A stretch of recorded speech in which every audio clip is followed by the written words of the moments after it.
A very good evening. Thank you so much for watching UBC TV Inspiring Uganda. Welcome to UBC News tonight at exactly 8 p.m. coming to you live from the Now Avenue.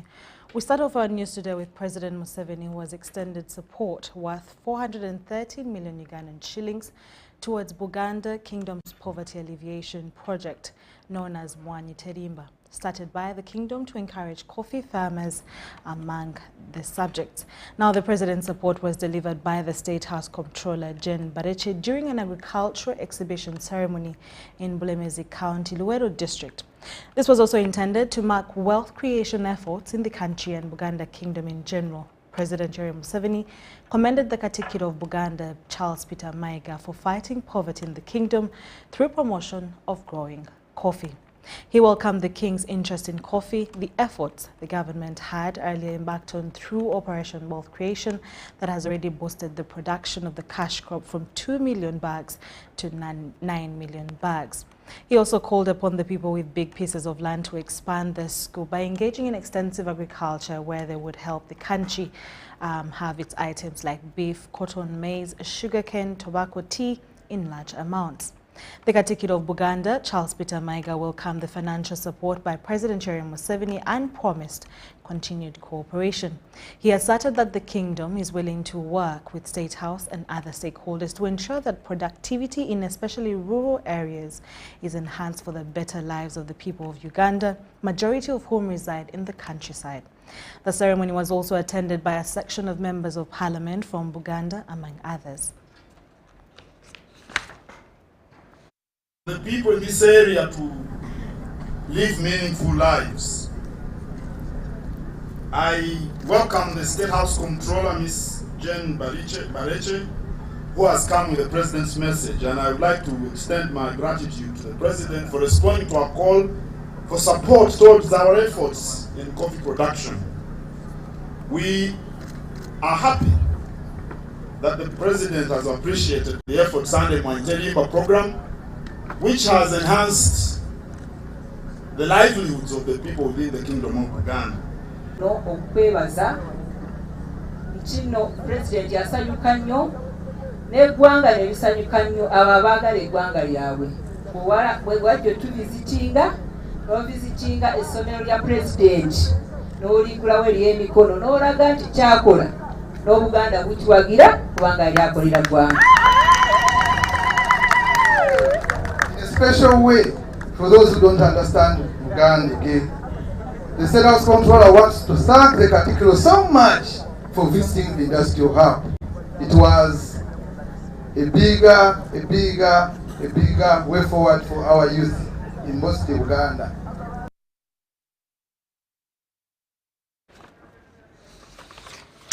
Moving on from that, the First Lady of Uganda, Mama Janet Kataha Museveni, has hosted her counterpart from Kenya, Rachel Ruto, for a luncheon at State House Nakasero. Ruto was accompanied to State House Nakasero by a delegation including her personal assistant Maureen Cherotich, Senior Advisor Librata Mhati, Director of Liaison Reverend David Kisotu, and the Charge of the Affairs at the Kenyan High Commission in Uganda, Salome Kagosha, among others. The luncheon was also graced by the presence of Minister of Lands, Housing and Urban Development Judith Nabakoba and State Minister for Luweero Triangle, Alice Kaboyo. President Museveni took a break from his official duties to personally welcome Mrs. Ruto and her delegation, extending warm wishes for their stay in Uganda. Kenya's First Lady is visiting Uganda to participate in the My Great Prize 2024 Annual Women's Conference organized by Phaneroo Ministries International. The conference themed Igniting Women to Pray is currently underway at Kololo Independence Grounds today, on Saturday, the 15th of June, 2024. Mrs. Ruto arrived at Entebbe International Airport aboard a Kenya Air Force plane at 8:40 a.m., where she was welcomed by Uganda's Minister of Lands, Housing and Urban Development Judith Nabakoba, Apostle Grace Lubega of Phaneroo International Ministries, and his wife, Nicolette Lubega.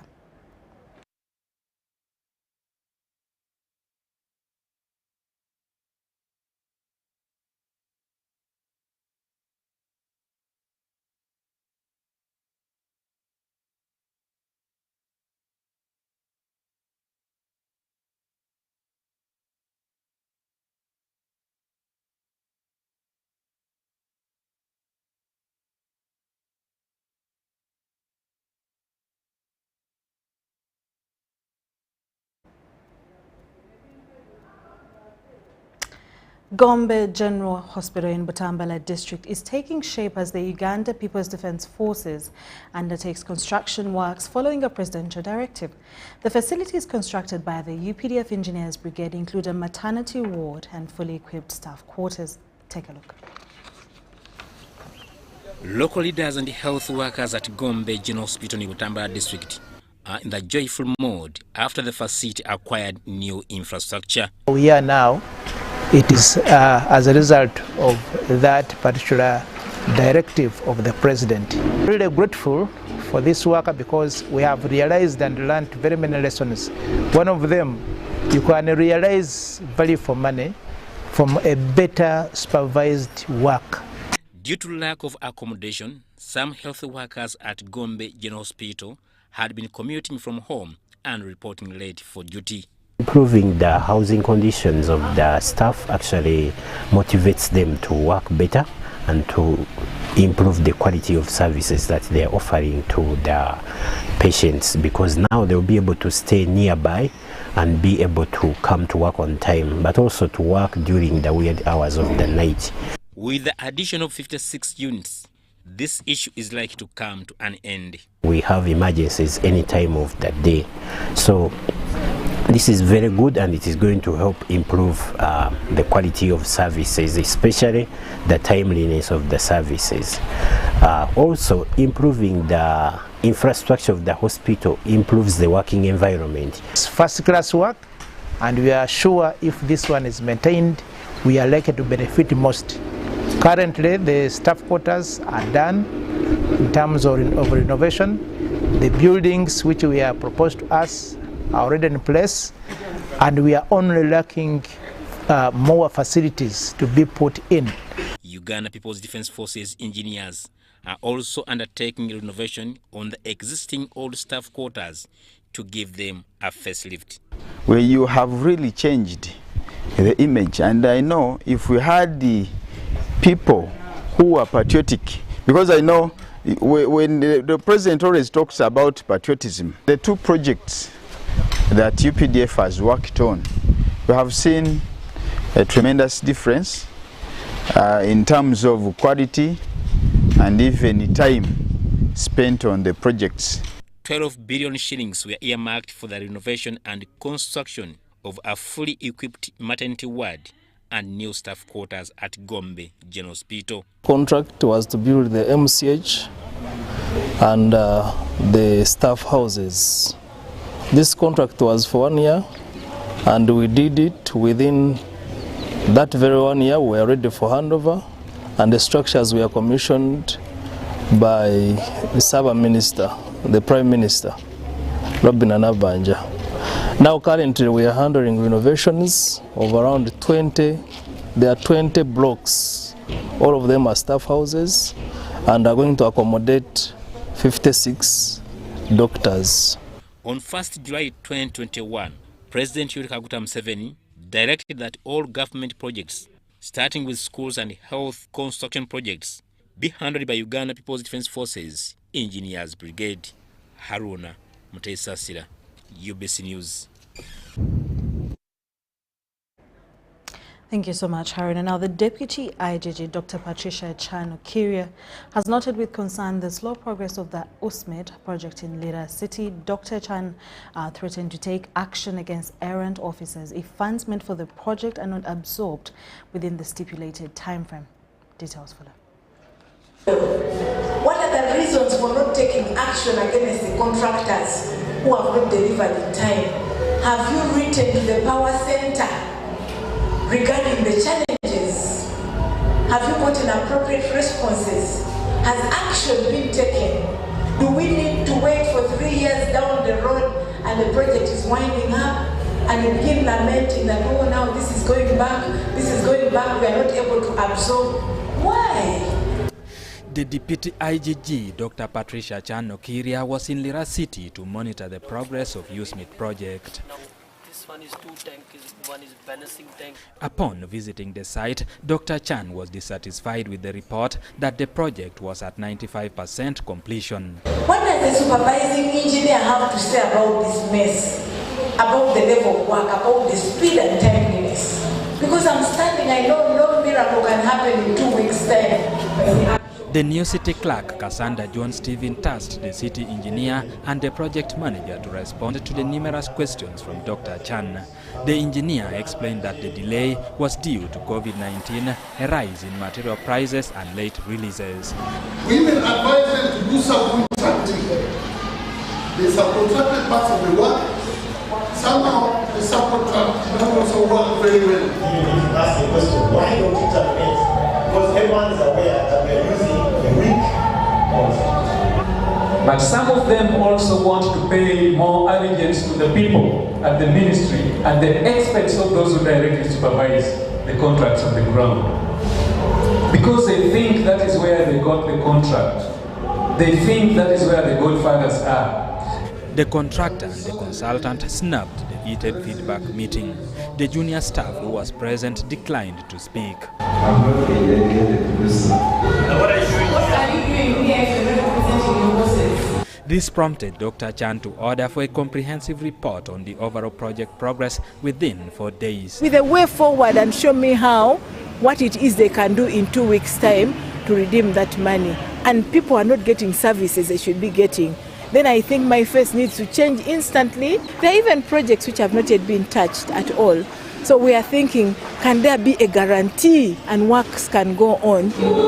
Earlier, the team from the IGG also interacted with officials from Lira district on the progress of parish development model. TAC is transparency, accountability and anti-corruption.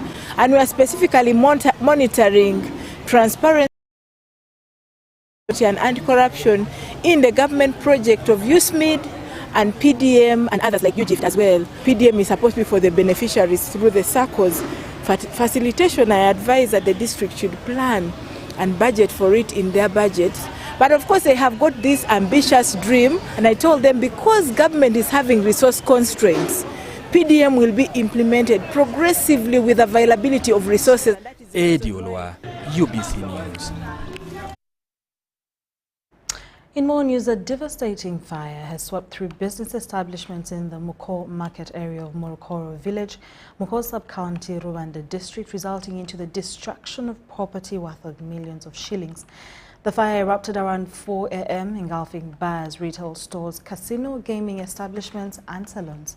We have a detailed report from Job Namanya. The police fire brigade responded swiftly to battle the inferno ravaging properties in the Mukor market area of Rwanda district.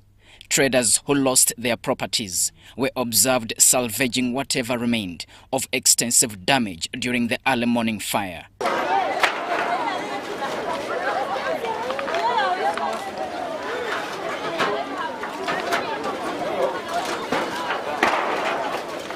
Leaving Natumanya, an eyewitness recalled noticing small flames emanating from a house as he headed to work, initially dismissing it. As the fire intensified, he alerted neighbors to prevent them from being trapped inside their homes.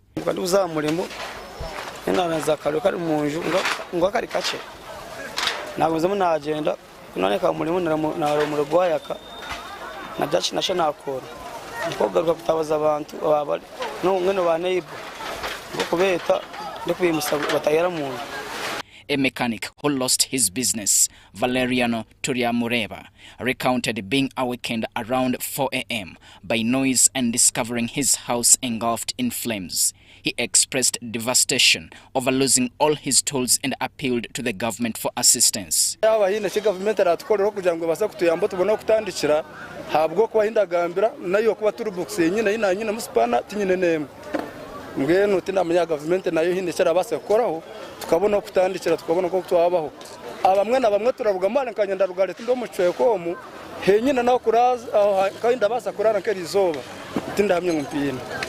David Akampurira, the LC1 chairman of Murukoro village, emphasized the extensive property damage, noting that traders were unable to salvage any belongings. Business zitarashona harimo bara, harimo za workshop, wording, saruni, obushere bara zo bushera. So byabiri byinshi. Harimo ababine mamakara, harimo hotels, so byabiri byinshi tihine icyata ikibayihamu. This incident marks the first major fire in the history of the Moko market area. Fire outbreaks tend to escalate during Uganda's dry season.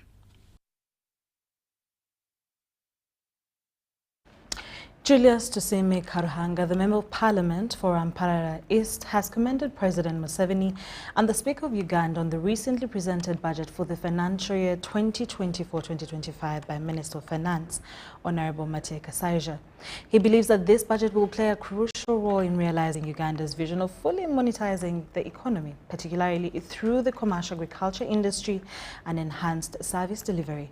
He made these remarks during a youth dialogue in Rampara district, addressing topics such as climate change, patriotism, and government opportunities. Take a look.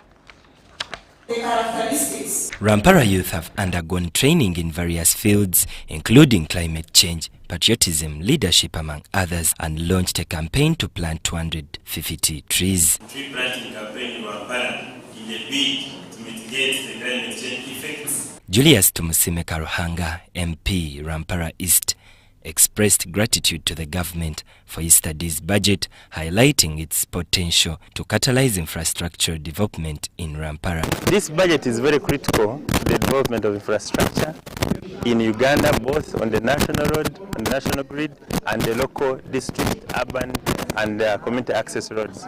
For example, in Rampara, we were able, on top of the 1 billion, we shall get more 800 million that is going to support to work on the maintenance of our roads. We have also sought money to work on the Kawe Urban Water Project that is now at 50%. So our dream is to see it realized and it is pumped and utilized so that people can have access to safe and clean water in the hills. He urged youth to cherish their country and work diligently towards its development. Seek partners. Do not seek to be patronized. If you want to be a credible leader, don't engage in wars. Why do you want to fight the war that is not yours? Who said that? We sat here, we did not have money, but now we have some little money because we had hope that one day we shall be in those positions. At a youth dialogue in Rampara district, the managing director of UBC, Winston Agaba, through UBC West manager, Agri Barusha, emphasized abstinence until marriage and addressed the rising HIV prevalence. When we are talking about insecurities, we must consider that human insecurity, for instance, HIV is more dangerous than even a civil war, because actually it can cause a civil war in your body and you end up dying. Even if you are educated, you are not going to enjoy the fruits of your education, and your family will always regret because of the insecurity you caused yourself. Therefore, the youth take good care and avoid those immoral practices when you are still students. Brian Muhimbra, a youth leader, outlined the challenges facing young people and called on the government for intervention. Employment. We have both people who are studied and those who did not go very far. But all of them need to be employed, both in formal and informal sector. But we have so many redundant youth who have the knowledge, but who don't have jobs, who could get some little capital and start. The Rampara District Youth Dialogue centered on the theme, Patriotism as a Key Solution to Development, the Role of the Youth. Benon Mukwaya, Akam Turira Nelson, Rampara. Someone is like, I don't have. The NRM Party's youth wing has inaugurated the Yellow Youth Movement chapter in Gulu City, marking a significant step towards strengthening its presence in northern Uganda.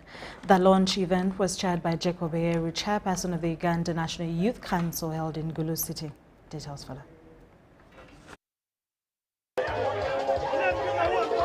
Gulu City was awash with yellow as members of the Yellow Youth Movement marched across the city as part of the day's activities to kick-start the YYM chapter in northern Uganda. The establishment of this chapter aims to streamline NRM activities as well as popularizing it in the sub-region, said Jacob Erieru, emphasizing the initiative's organizational goals. Only president that can guarantee peace in Acholi sub-region, which is neighboring West Nile, which is neighboring war in Central African Republic and Eastern Congo, South Sudan, which is unstable. Only one man has kept our borders for the first time free of any conflict, and that is President Museveni. So as young people, we are not making an error. We are principled. We are saying, let there be another term for the sure deal of Uganda's prosperity. Additionally, the presence of YYM is expected to enhance the implementation of government programs as well as eradicating poverty in the area. It's also important as the young people of this country to participate in the next coming election. Do not let your space go.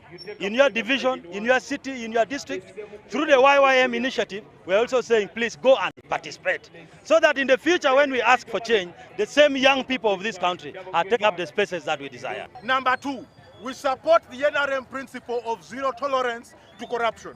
And I think you've already seen the president mention it clearly and start working on it.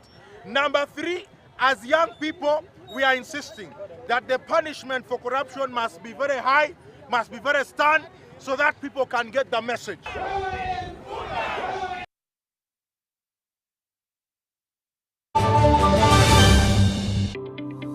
The Uganda National Oil Company, UNOC, is wholly owned by the government of Uganda and was established to safeguard and promote Uganda's commercial interests in the petroleum sector. UNOC has two subsidiaries, the Uganda Refinery Holding Company, URHC, which will hold a 40% stake in the 60,000 barrel per day refinery and manage the development of Kabalega Industrial Park, and the National Pipeline Company Limited, NPC, in charge of pipelines, storage, and downstream business ventures. This subsidiary holds 15% interest in the East African Crude Oil Pipeline, EACOP. EACOP is a 1,445-kilometer long pipeline that will transport crude oil through 10 districts in Uganda to the port of Tanga in Tanzania. UNOC is also actively engaged in crude oil exploration, development, and production activities, and its participation role includes a 15% stake in the Tilenga, Nwoya, and Bulisa, and Kingfisher development projects, Chikure. UNOC also holds the exploration license for Kasuruban Block in Hoima, Bulisa, and Masindi. UNOC currently owns and manages the Ginger Storage Terminal and will build a 320 million litre capacity terminal in MPG called the Kampala Storage Terminal. At UNOC, we're harnessing the potential of Uganda's petroleum resources, forging a sustainable future and preserving the natural beauty of Uganda. UNOC, your partner in Uganda's oil and gas industry.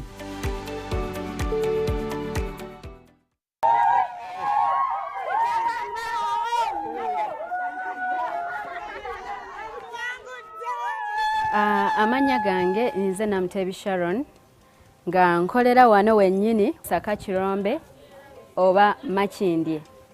Empangula gye nawanguddemu ssente mbadde nga nkozesa mobile money nga nsindika school fees w'omwana ku ssomero. Okutegeera nti mpangudde, nze mutima neegambye nti kambalinde bamale okujja ndyoke nzikirize nti mpangudde. Kyennyinza okubagamba nti si byabafere, weewaawo abafere gye bali, naye ennamba eri emu yokka era bw'eba ekukubidde omanya eyo si yabafere. Mpulira bulungi nnyo nnyo nnyo era ndi musanyufu nnyo. Naye MTN mobile money mbebaza nnyo, mwebale nnyo, mwebalire. Together we're unstoppable. What is a dream? What does it mean to you? To her? To them? It's time we dare to dream anew. Dream bigger, better, bolder. Let's dare to dream of tomorrow, today, of someday, of the hope that comes with change, of a change that transforms lives. That glimmer in your eyes, the prospect of maybe, of all the hopes that we carry. It's the promise of enjoyments, co-enjoyments for you and your mates. A dream keeps us going. It's the one thing that drives us, inspires us, motivates us. One goal, one hope, one dream. With the Uganda National Lottery, your dream can become a reality. Bigger is here. What's your one thing? Cheers to something refreshingly different. Putting the brakes on a fast-paced world. Slowing down. Just enough to stand out. Cheers to the beer that does it differently. Brewed longer for extra refreshment. Refreshingly Club. Alcohol is not for sale to persons under 18. Please drink responsibly. What's happening up there? I've had this cough for more than 2 weeks. I sweat a lot. Did you get a checkup? Just cough. You can easily beat TB. Don't you see the economy? Yes, anyone can get TB, but the good news is you can live a TB-free life. If you've been coughing for 2 weeks or more, have lost appetite and weight, sweat a lot at night, you could have TB. Visit a health center near you for TB testing and more information on how to prevent and manage it. How have you gone? From the doctor come for Yoka. Obulemu, brought to you by the Ministry of Health with support from USAID. Gold. We all want it. That soft yellow glow with subdued sun in your hands. That precious polish of elegance. To hold it is one thing, but to taste it is everything else. Relish the satisfying taste of a beer, unmatched in quality, unmatched in consistency, and with 23 Global Gold Awards. A beer unmatched in gold.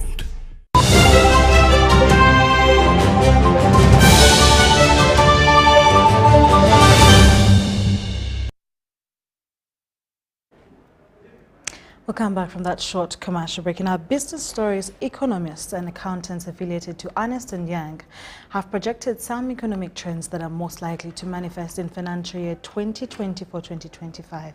This is in reaction to the President's State of Nation address on the economy and the national budget reading that happened this week by the Finance Minister, with a protracted call for entrepreneurs to harness every given opportunity and that government has availed. In trade and innovation, East Africa's economy is projected to grow slightly over 5.7% amidst global growth of 3.2%, with Uganda's at 5.6%, attributed to private sector resilience. And where government is looking at to drive the economic growth of Uganda, they are looking more at agro-industrialization. They're looking more at development in mineral-based industries. They're looking at sustainable development in the petroleum sector. The oil and gas sector is going to be key. Basically, the President talked about the knowledge economy as well, which are the areas that are going to be driving our growth in the next 15 years. Effective 1st July 2024, Uganda will commence its highest national budget yet, amounting to 72.136 trillion shillings. Projected outturn of revenue this year by 30th June will be below the 29 by about 2 trillion Uganda shillings, so it will be about 27. So 27 trillion, yet the budget for next year in terms of revenue is 32 trillion. That should be a growth of about 18-20%, which is also a big challenge. But however, even if you say, okay, there is possibility to grow the revenue by 20% to 32 trillion as budgeted, but the budgeted expenditure is way ahead of the revenue by over 40 trillion, more than double to 72 trillion. So it's quite shocking. Government faces an uphill task to scale up revenue collection that matches our current expenditure needs. One of the amendments that is coming through is around introduction of minimum top-up tax. Ladies and gentlemen, this is a new concept when it comes to international tax guidelines. And this is because countries are trying to ensure that they overcome the issue of base erosion and profit shifting. Although depicted as an overreach on domestic resources, amidst heavy debt financing proportions, these stakeholders insist that government ought to work more closely with private sector to achieve the country's economic goals as we work towards a debt-free status. Wadulo Mark Arnold, UBC News in Kampala.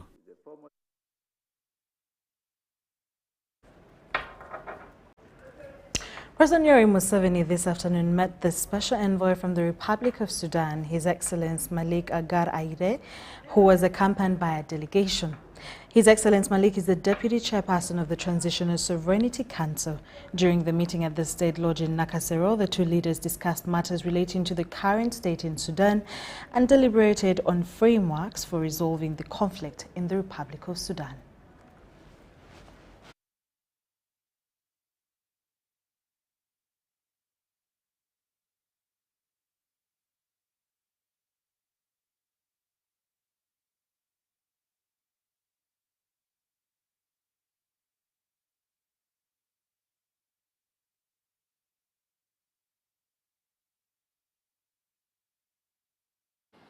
Has dried from the Jeddah.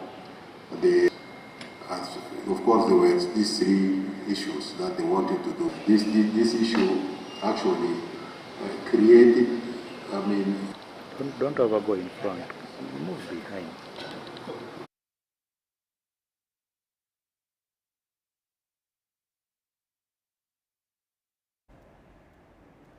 Still about President Museveni, he has met with Dr. Luisa Moreno this afternoon to discuss issues and strategies for the country's mineral sector. Dr. Moreno, an esteemed physics engineer with a PhD in material science and mechanics from Imperial College London, has established herself as a leading analyst in rare earth elements and prolific author on mineral processing and project financing. During the meeting held at State Lodge Nakasero, the president highlighted that his collaboration with Dr. Moreno is geared towards complementing his vision of large-scale industrialization. President Museveni echoed Dr. Moreno's insights, reiterating his long-standing belief in the importance of an integrated and self-sustaining economy. The president provided stark comparisons of the value addition potential, noting that copper increases from $1,350 per ton to $5,800 per ton when processed into blister cathode, and bauxite jumps from $45 to $1,800 when refined. To move forward, President Museveni directed the Ministries of Science and Technology and Energy to collaborate with Dr. Moreno in forming a joint team. Dr. Moreno said that her comprehensive work involves three key phases: assessing the current state of Uganda's minerals and value addition sectors, developing an action plan for implementing recommendations, and focusing on value addition in the metal market industry. Dr. Moreno said that her extensive travels across Uganda, including regions such as Gulu, Kabale, Ntungamo, and Karamoja, allowed her to gain an in-depth understanding of the country's mineral sector. She highlighted the importance of enhancing steel production and consumption in Africa, noting that the continent produces only 1% and consumes 2% of the global steel output.